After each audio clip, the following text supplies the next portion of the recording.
For my Get Lit Friday, technically Monday video, I am doing the halo that would not light.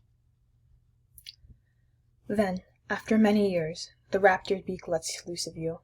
He drops your tiny body on the scarab-colored hollow of a carriage left you like a finch wrapped in its nest of linens, wound with linen leaves of a child's cardboard box.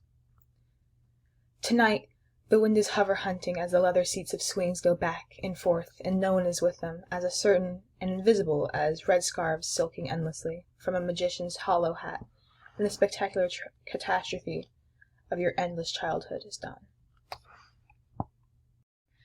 For the analysis of this poem, I felt it was better to do the Ciradi method.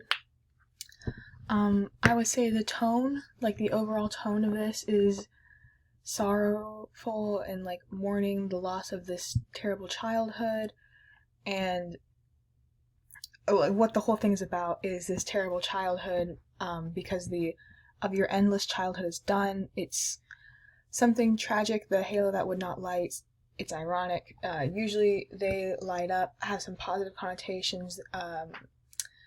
I'm going to use, there's I think like two Christ or religious figures. The halo that would not light up is usually for angels, and if the halo hasn't lighted up, maybe the angel never came to help this child and help teach it and protect it.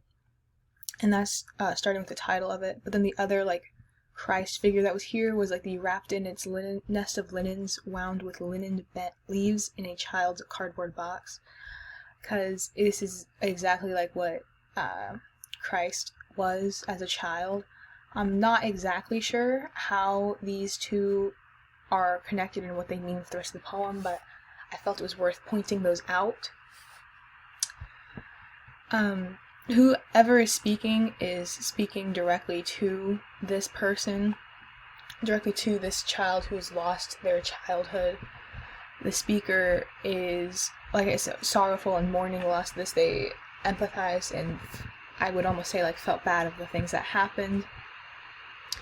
And terrible things were happening because with such aggressive charged words, with a raptor's beak,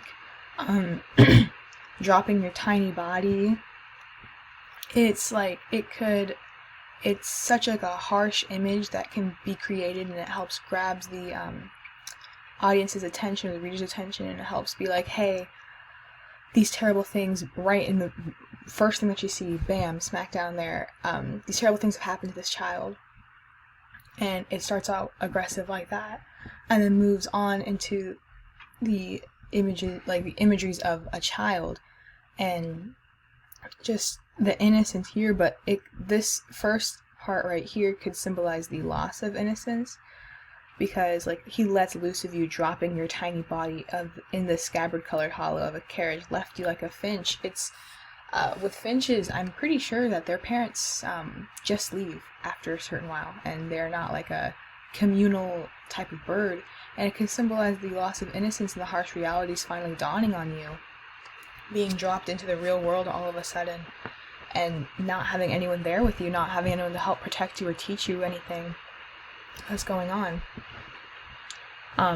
The progression of how things are happening in this, I would say this terrible childhood has been happening ever since the child was born, and nothing's happened yet until tonight when the endless childhood is done. It's all referencing things in the past, but then this word tonight is just, perhaps this is the final changing night of the childhood. Perhaps the child is leaving whatever situation they're in, or possibly no longer being alive because they don't have to suffer through all of this pain anymore.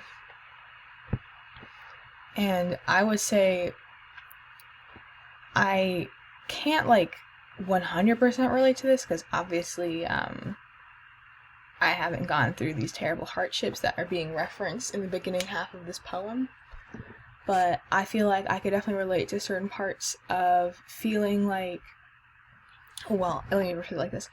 With the halo that would not light, usually having like a religious attachment, and with this Christ figure right here, I can relate to the sense of when I was younger, not using religion, but having a religious background and expecting something to happen because of it.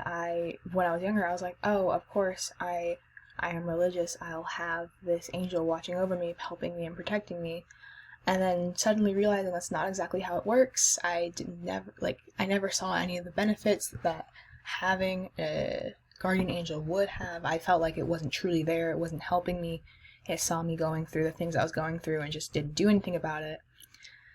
And so, like, in a sense, like, in the first half, if I would relate my life to this, it would be like my life of going through some things that were going through my life, expecting that this guardian angel would help me, and then realizing all of a sudden, like, the dawning of realization, this is just not how it happens. I can't really be doing this. So in the switching over, the endless childhood is done. The foolishness of myself and thinking that only a guardian angel would do this for me, and switching it all to night, things are going to start changing, I feel like, is how I could relate this poem's meaning to my life in a more abstract-ish way.